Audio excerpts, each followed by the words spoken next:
I am Susan Campbell and I'm the June Artist in Residence with Critical Mass. The name of our community project is Palimpsest of Faded Texts.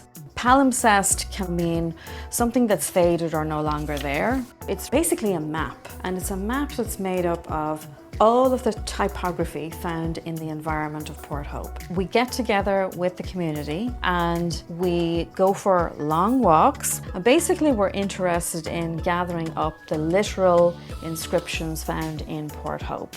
We have letters of love or declarations of love. We have tags and we have corporations making sure that you see that they're strong. Then we're going to bring it together by printing out all these forms, and then we're going to use wheat pasting to create a kind of a giant map or an installation. And we're basically letting these forms travel through time to this place here. We weren't quite sure whether it would be a digital projection once we made the artwork, or whether it would be a wheat paste along the Lent Lane concrete path. But we found an installation spot called Fieldstone Fountain, and that kept it quite open. My project addresses the theme of environment in terms of looking at our environment, slowing down, and through drawing and photography, looking for messages. The main takeaway is about the narrative, who controls the narrative.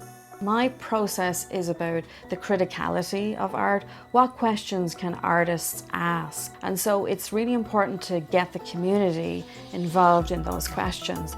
It's really unusual for me to work in this environment. You'll usually find me in a development site or a parking lot. But the 1850s little station really kind of spoke to me because I'm interested in architecture. I would say to anybody applying to Critical Mass, it's about the community together with the artist making. So Critical Mass was an opportunity to actually get involved with the community, and so we could look at the environment together as opposed to the artist on their own.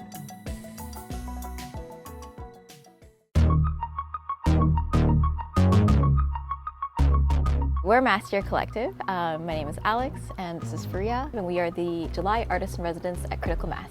We started collaborating for a CBC Arts digital series where we were featuring artists that do work with a social focus. And when Freya and I met, we just really clicked. A lot of our deep conversations are around the idea of being diaspora and how that movement and journey impacts our life in various different ways. We come from two different diaspora, so my family is from Guyana and my two lineages, majority of my lineage comes from African descent and East Indian descent. My parents were born in Vietnam, but they left China because of the Japanese War. And then after the Vietnam War, they migrated to France and eventually made their way to Canada. If I think about diaspora, it's the idea of questioning what homeland is. So our project is called All That Sustains Us, and it's a project where we're talking to community members about memories or stories they have around food or meals or dishes and how that might connect to a particular environment. The idea behind that was having people kind of share their stories on these little cards that resemble recipe cards. And then there was a drop box outside the little station where they could just leave it for us later on. We wanted to kind of just document the act of putting them into jars and saving them. One of the main things that we created as part of this residency was a zine that is a collection of quotes and images from our time here. It's a summation of kind of a lot of the conversations we had with different people in the community. They're all kind of stories and experiences that people shared with us.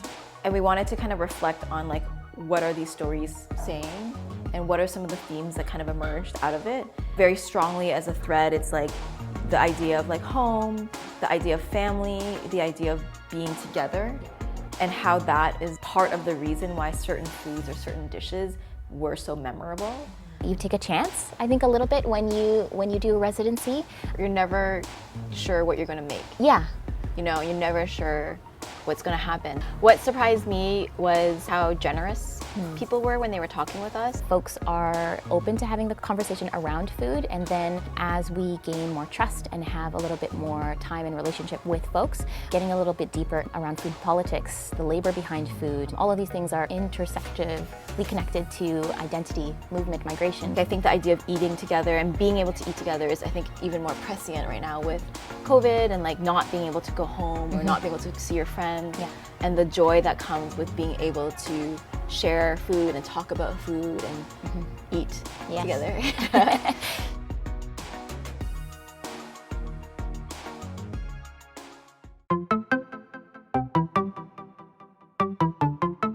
Hi, I'm Brian Hoad. I'm the artist in residence here at Critical Mass for the month of August. My art practice has always been about my engagement with nature. I'm reflecting back on my own experiences with nature and out in the landscape in particular, and then I want to find ways to connect with sort of the general human connection to those spaces. Cyanotypes have been around for quite a while, since the mid-1800s. They were a way to cheaply produce photographic proofs, and then some photographers at the time were leaning into them fully with their creative process, so they would produce only cyanotypes. So when you're making a cyanotype, a photosensitive solution is applied to a surface. That solution is going to respond to light, and when it's put out in UV light, it wants to turn blue. So really anything that will cast a shadow and block out light will remain white when the product is rinsed out with water. We've got a few different works in progress happening here. One has been prepared with a pigment before the photographic process has started taking place, and the other has already had the cyanotype process, no pigment applied to the canvas. And that's why we have the blue and white versus the red tone. Both pieces have a different photographic negative exposing on them. A large one over here with a group portrait sitting around a campfire. The smaller one has an image of a person in front of a waterfall. So what I've been doing with these two pieces is trying to create sort of a scene and a sense of space with natural materials first. And that's where I'm trying to think about the cyanotype process as almost a form of drawing or painting.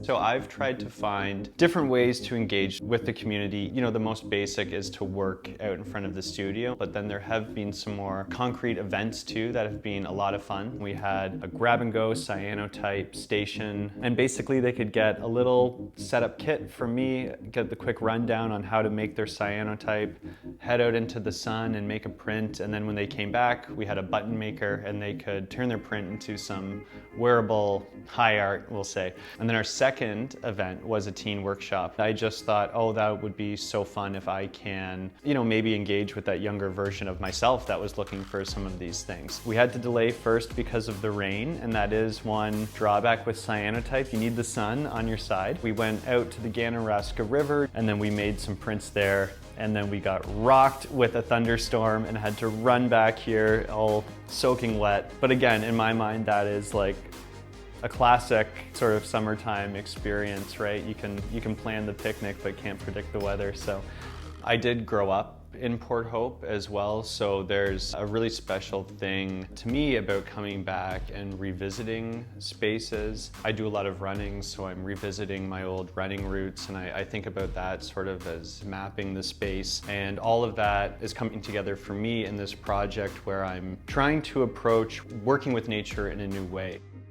I think creatives can find a lot to benefit their practice here. It is, I've sort of joked, a bit of a sleepy town at times, but with so much happening at the same time, so you can really get this beautiful balance of R&R, but also a dynamic studio experience where you're meeting a lot of different people.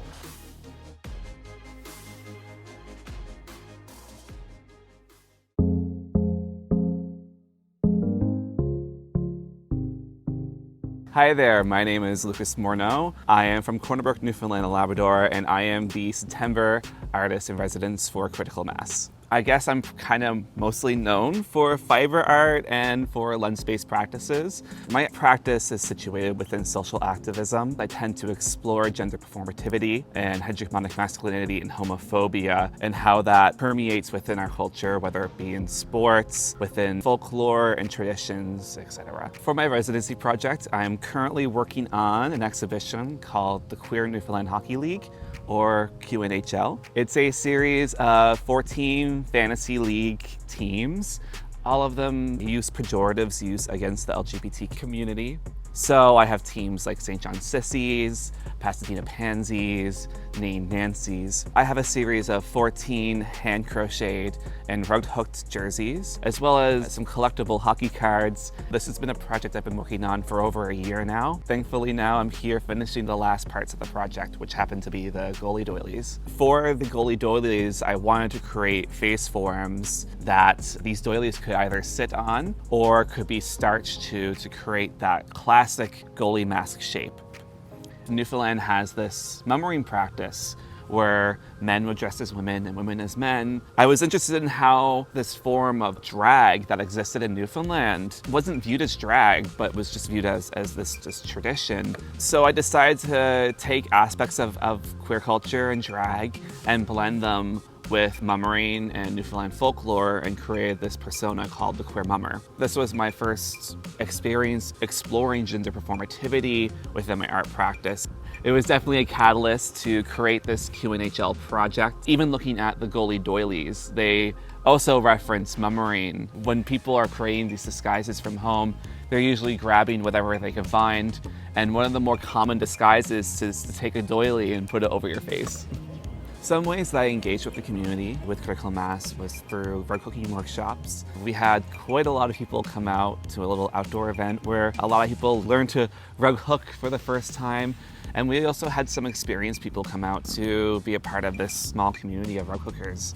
I myself am from a rural area, and I think working in rural areas is really important, especially when it comes to homophobia. There is this belief that rural areas, rural towns tend to be homophobic in general, which hasn't really been my personal experience. And so a lot of times I like to go into these areas, figure out what the problems are, or just listen to the community and their concerns. Port Hope itself, I think, was a community that stood out for me. It seemed very artsy and accepting, and so it's one of the reasons why I applied to be one of the artists in residence here.